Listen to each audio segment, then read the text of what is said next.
Episode 53.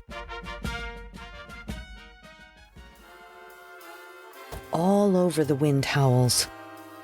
Lights clink as they shake on the trees. But still, just as beautiful. Like you. Greetings, and welcome in to the last episode this year of the Pawtuxet General. We have had such an action-packed year this year, and are not only so grateful for all our help and supporters, but also all of you that visited the pop-up general store with ghost stories and bought snacks and baked goods. But let us also thank the magazines that covered us, from the Cranston Herald to the Warwick Beacon to the Bridge. They all have embraced us as neighbors and given us great coverage. Many local folks have supported us, like La Favorite Bakery, Namquid Drive, Warwick, Rhode Island. Also, Virginia and Spanish Peanut, Dexter Street, Providence, Rhode Island, as well as the Edgewood Cheese Shop and Eatery, Broad Street, Cranston, Rhode Island.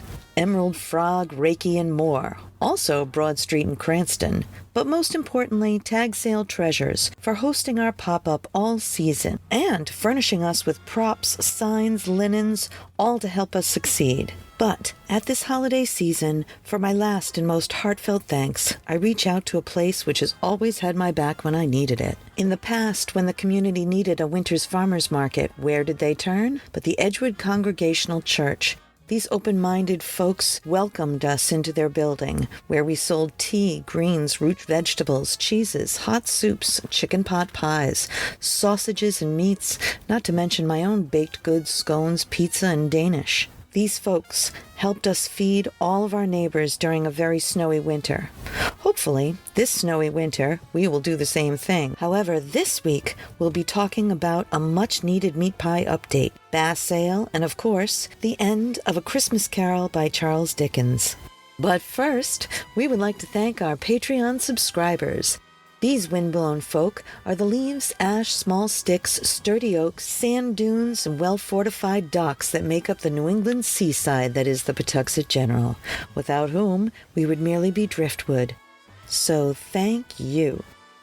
If you would like to be one of these buoyant folk, merely look for us on the Patreon page, or follow the link in the show notes.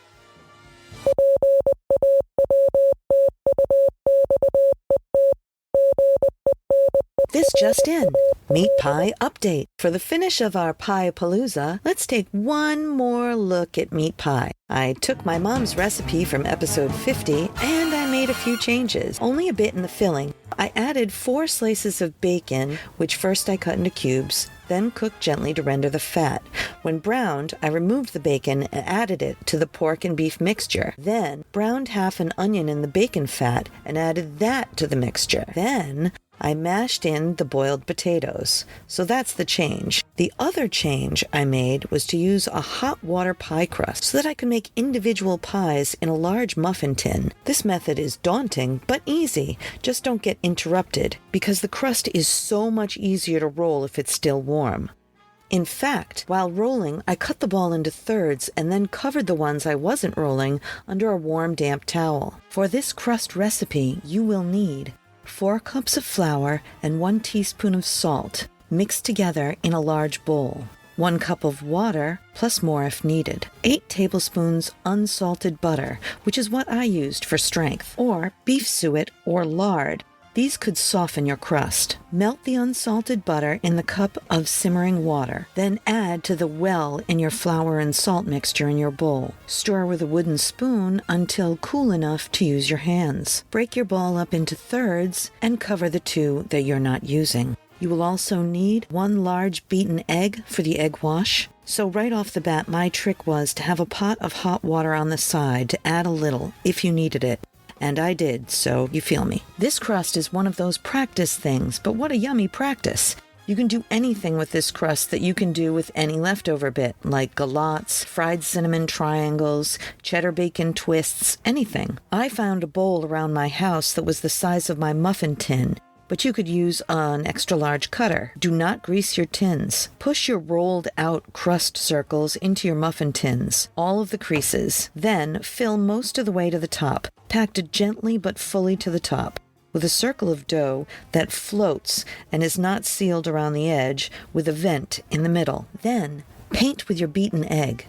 Bake these in a 400-degree oven for about 40 to 50 minutes or until you hear them sizzling inside and lightly golden on top. Now, these babies can be served hot from the oven or with a lovely pickled salad or with brown gravy, or let them cool, wrap them in wax paper, and put them in your pocket for fuel on a long journey like Mount Tom, or freeze or refrigerate. These are sturdy and tasty. That said, next week, a vegetarian recipe for sure. But this one wants a beer pairing.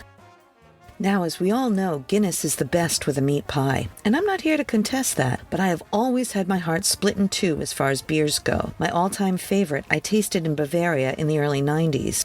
Kulmbacher Reichelbrau, smooth, tasty, mild, and a bit hoppy, full of alcohol, and you brought back the empty glass cases for a fond that was most of the cost of your next case. Gorgeous. But my favorite American beer of all time, well, isn't. Sure, what I drank was made here, well, recently, but my favorite from my youth still is the original Bass Ale. This ale is as smooth as a frozen, well-used snow sledding run. It slides down your throat with the ease of tea with honey. It is the most refreshing thing since that first swig you ever took after exhausting yourself in any sport. Lightly chilled perfection in a glass. Now, here's the part where you get angry with me. It's gone. The brewery was bought out and shut down in the USA. So unless you're in the UK, where the original brewery is, where it has been since 1777, or in Belgium, you are out of luck, as am I.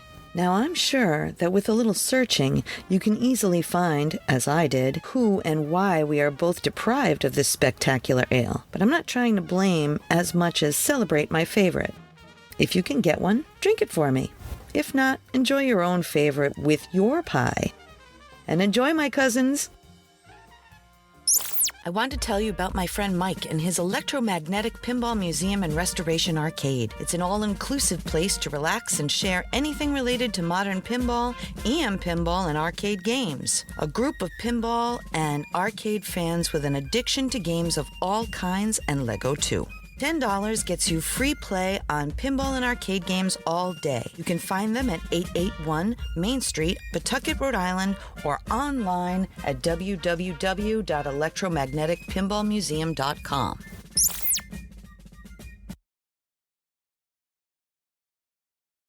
And now, in our House on the Corner series, the conclusion of A Christmas Carol by Charles Dickens.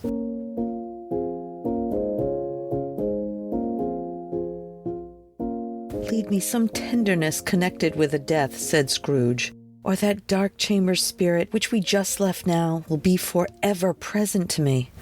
The ghost conducted him through several streets familiar to his feet, and as they went along, Scrooge looked here and there to find himself, but nowhere was he to be seen. They entered Bob Cratchit's house, the dwelling he had visited before, and found the mother and the children seated round the fire. Quiet, very quiet. The noisy little Cratchits were still as statues in one corner, and sat looking upon Peter, who had a book before him. The mother and her daughters were engaged in sewing, but surely they were very quiet. And he took a child, and set them in the midst of them. Where had Scrooge heard those words? He had not dreamed them. The boy must have read them out. As he and the spirit crossed the threshold, why did he not go on? The mother laid her work upon the table and put her hand up to her face. "The color hurts my eyes," she said. "The color? Oh, poor Tiny Tim." "They're better now," said Cratchit's wife. "It makes them weak by candlelight, and I wouldn't show weak eyes to your father when he comes home for the world. It must be near his time. Past it, rather," Peter answered, shutting his book. "But I think he walked a little slower than he used these last few evenings, Mother." They were very quiet again. At last she said in a steady, cheerful voice that only faltered once, "I have known him to walk with Tiny Tim upon his shoulder very fast indeed."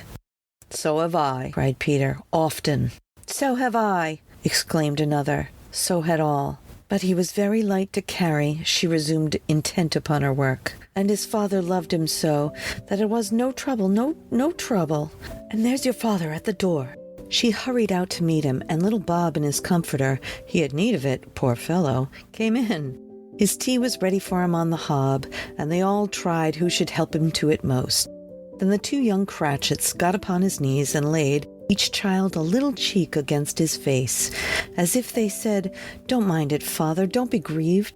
Bob was very cheerful with them and spoke pleasantly to all the family. He looked at the work upon the table and praised the industry and speed of Mrs. Cratchit and the girls. This would be done long before Sunday, he said.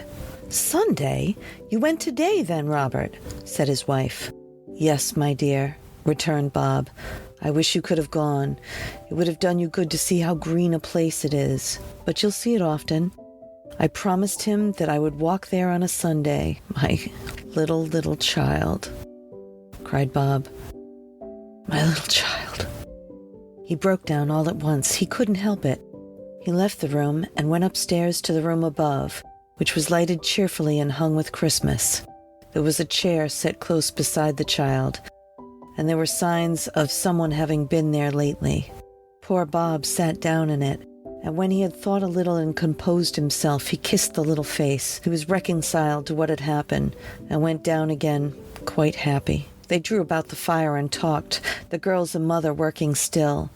Bob told them of the extraordinary kindness of Mr. Scrooge's nephew, whom he had scarcely seen but once, and who, meeting him in the street that day, and seeing that he looked just a little down, you know, said Bob, inquired to what had happened to distress him. On which, said Bob, for he is the most pleasantest spoken gentleman you ever heard, I told him.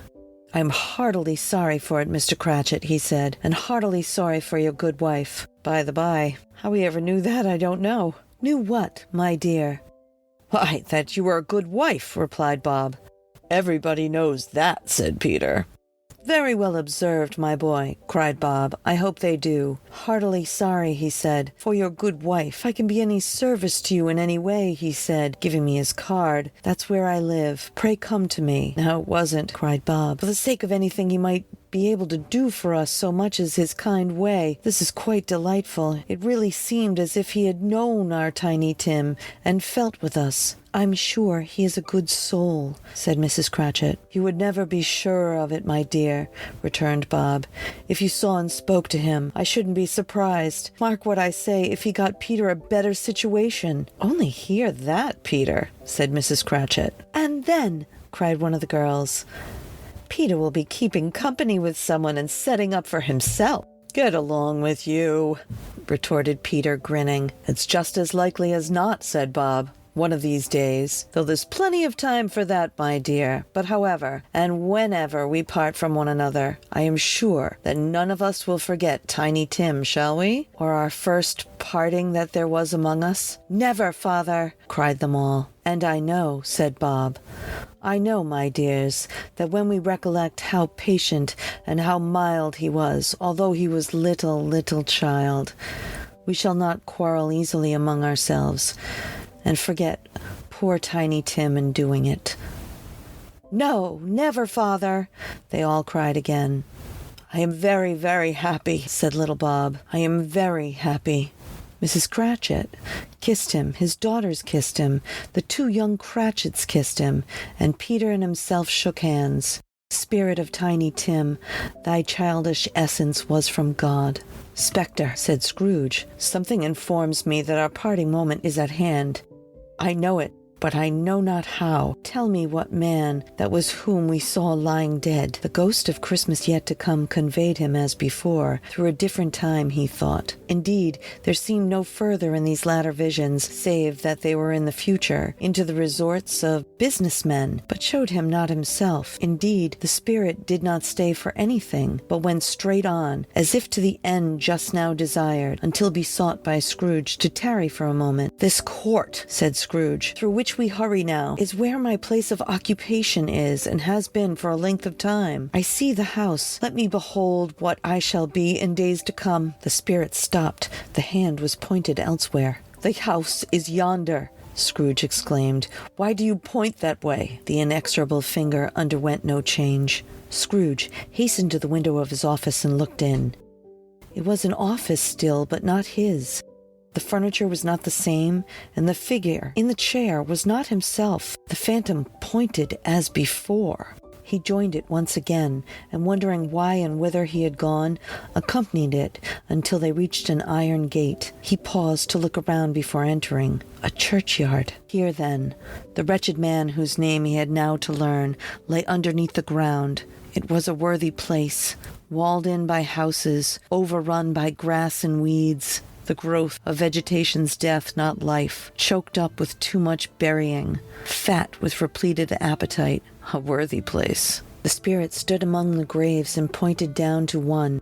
He advanced toward it trembling. The phantom was exactly as it had been, but he dreaded that he saw a new meaning in its solemn shape. "Before I draw nearer to that stone to which you point," said Scrooge, "answer me one question. Are these the shadows of things that will be, or are they the shadows of things that may be only?" Still the ghost pointed downward to the grave by which it stood. "Men's courses will foreshadow certain ends to which, if persevered in, they must lead," said Scrooge. "But if the courses are departed from, the ends will change. Say it is thus with what you will show me." The spirit was immovable as ever. Scrooge crept towards it, trembling as he went, and following the finger, read upon the stone of the neglected grave his own name. Ebenezer Scrooge. "Am I that man who lay upon the bed?" he cried, upon his knees. The finger pointed from the grave to him and back again. "No, no, spirit, no, no, no." The finger was still there. "Spirit," he cried, tightly clutching at its robe. "Hear me, hear me. I am not the man I was. I will not be the man I must have been but for this intercourse. Why show me this if I am past all hope?" For the first time, the hand appeared to shake. "Good spirit," he pursued, as down upon the ground he fell before it, "your nature intercedes for me and pities me. Assure me that I may yet change these shadows that you have shown me by an altered life." The kind hand trembled. "I will honor Christmas in my heart and try to keep it throughout the year. I will live in the past, the present, and the future. The spirits of all three shall strive within me. I will not shut out the lessons that they teach. Oh, tell me that I may sponge away the writing on this stone."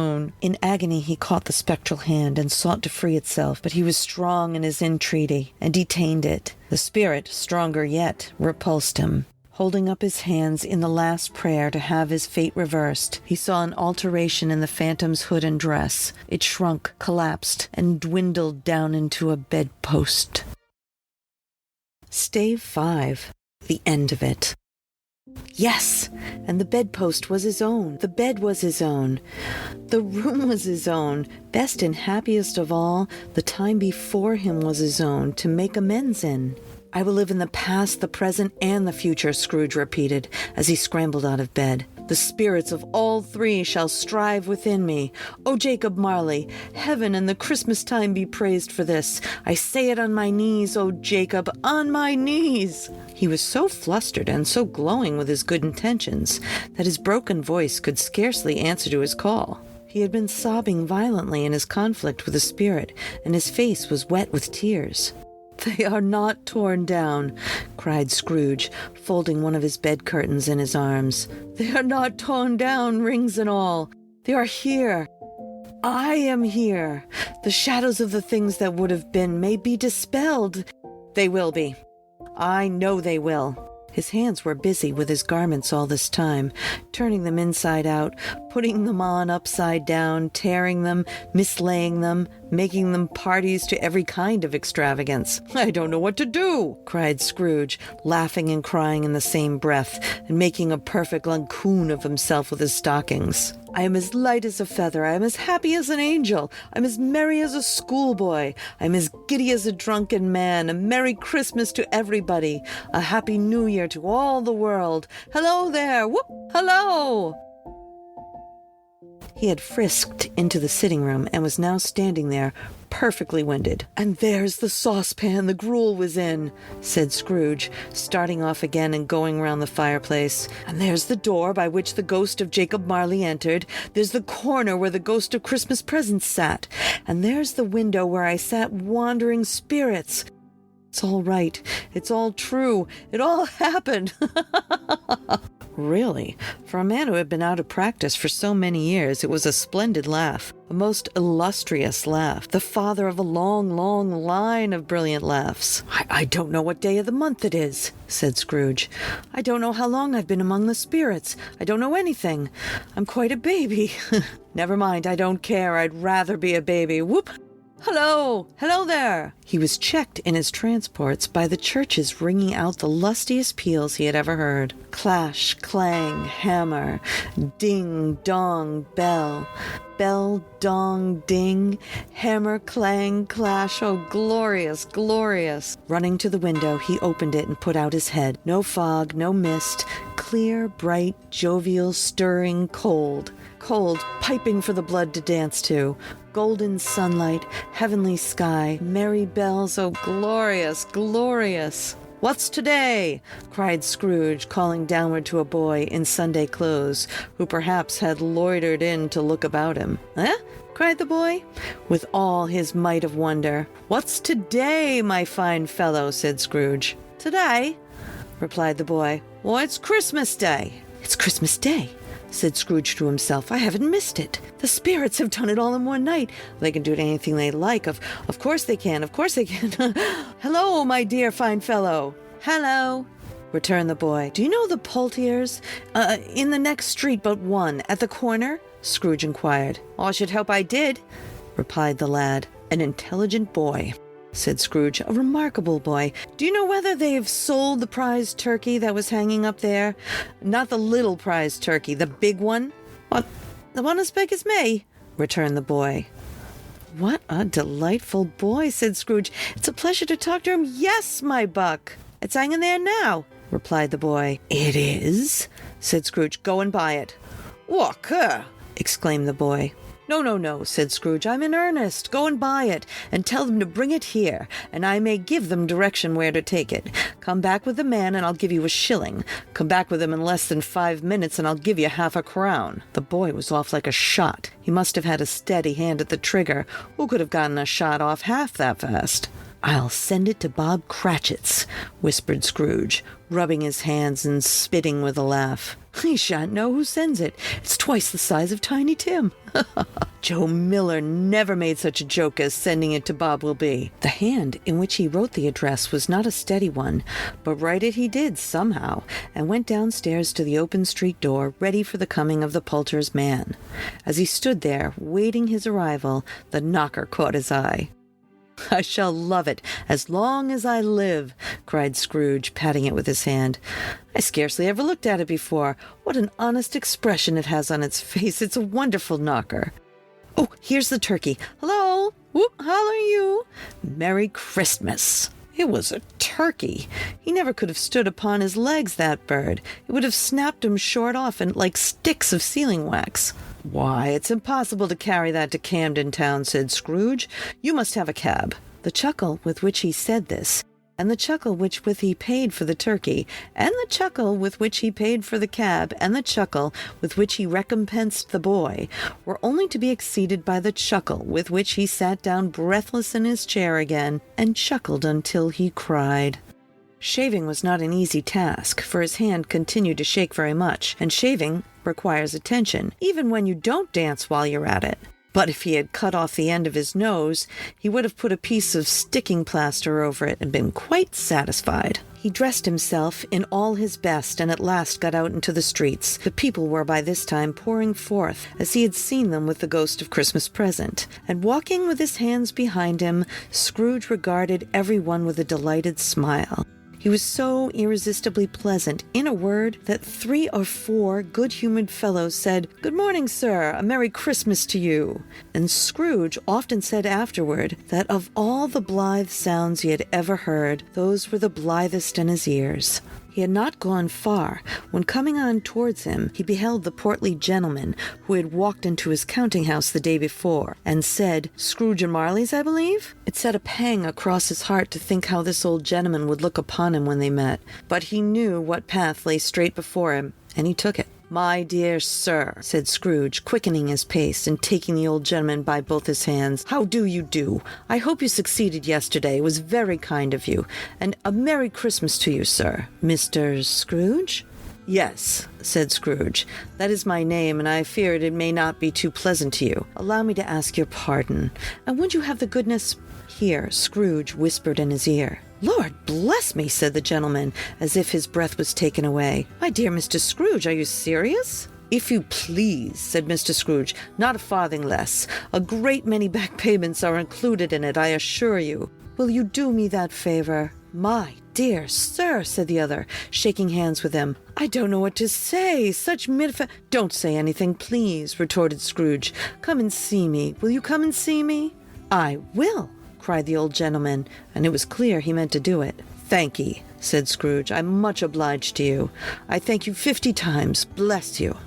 He went to church and walked about the streets and watched the people hurrying to and fro, and patted children on the head, and questioned beggars, and looked into the kitchens of houses, and up to the windows, and found that everything that could yield him pleasure. He had never dreamed that any walk, that anything, could give him so much happiness. And in the afternoon he turned his steps towards his nephew's house. He passed the door 12 times before he had the courage to go up and knock, but he made a dash and did it. "Is your master at home, my dear?" said Scrooge to the girl. "Nice girl, very." "Yes, sir."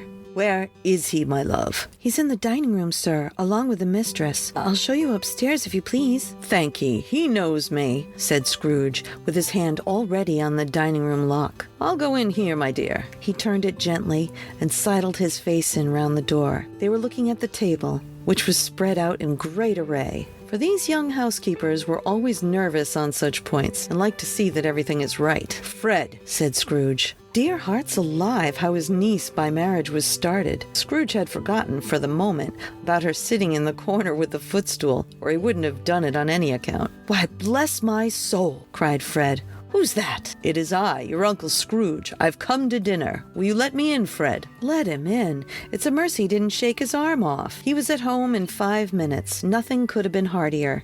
His niece looked just the same, and so did Topper when he came, and so did the plump sister when she came, and so did everyone when they came. Wonderful party, wonderful games, wonderful happiness. But he was early at the office the next morning. Oh, he was early there. If he could only be there first and catch Bob Cratchit coming late. That was the thing he had set his heart upon. And he did, yes, he did. The clock struck 9, no Bob. 1/4 past, no Bob. He was a full 18 minutes and a half behind his time. Scrooge sat with the door wide open, that he may see him come into the tank.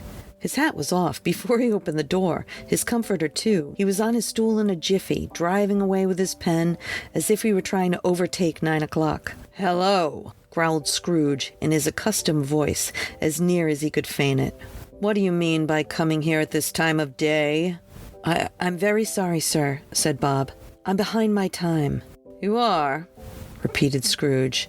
"Yes, I think you are. Step this way, sir, if you please." "It's only once a year, sir," pleaded Bob, appearing from the tank. "It shall not be repeated. I was making rather merry yesterday, sir." "Now I'll tell you what, my friend," said Scrooge. "I'm not going to stand for this sort of thing any longer. And therefore," he continued, leaping from his stool and giving Bob such a dig in the waistcoat as he staggered back into the tank again, "and therefore I'm about to raise your salary." Bob trembled and got a little nearer to the ruler. He had a momentary idea of knocking Scrooge down with it, holding him, and calling to the people in the court for help in a straight waistcoat. "A Merry Christmas, Bob," said Scrooge, with an earnestness that could not be mistaken, as he clapped him on the back. "A merrier Christmas, Bob, my good fellow, than I have given you for many a year. I'll raise your salary, and endeavor to assist your struggling family, and we will discuss your affairs this very afternoon, over a Christmas bowl of smoking bishop, Bob. Make up the fires, and buy another coal scuttle before you dot another I, Bob Cratchit." Scrooge did better than his word. He did it all, and infinitely more. And to Tiny Tim, who did not die, he was a second father. He became as good a friend, as good a master, as good a man, as the good old city knew, or any other good old city, town, or borough in the good old world. Some people laughed to see the alteration in him, but he let them laugh, and a little heeded them, for he was wise enough to know that nothing ever happened on this globe for good at which some people did not have their fill of laughter in the onset. And knowing that such as these would be blind anyway, he thought it quite as well that they should wrinkle up their eyes in grins as have the malady in less attractive forms. His own heart laughed, and that was quite enough for him. He had no further intercourse with spirits, but lived upon the total abstinence principle ever afterward, and it was always said of him that he knew how to keep Christmas well. If any man alive possessed the knowledge, may that be truly said of us, and all of us. And so, as Tiny Tim observed, God bless us, every one.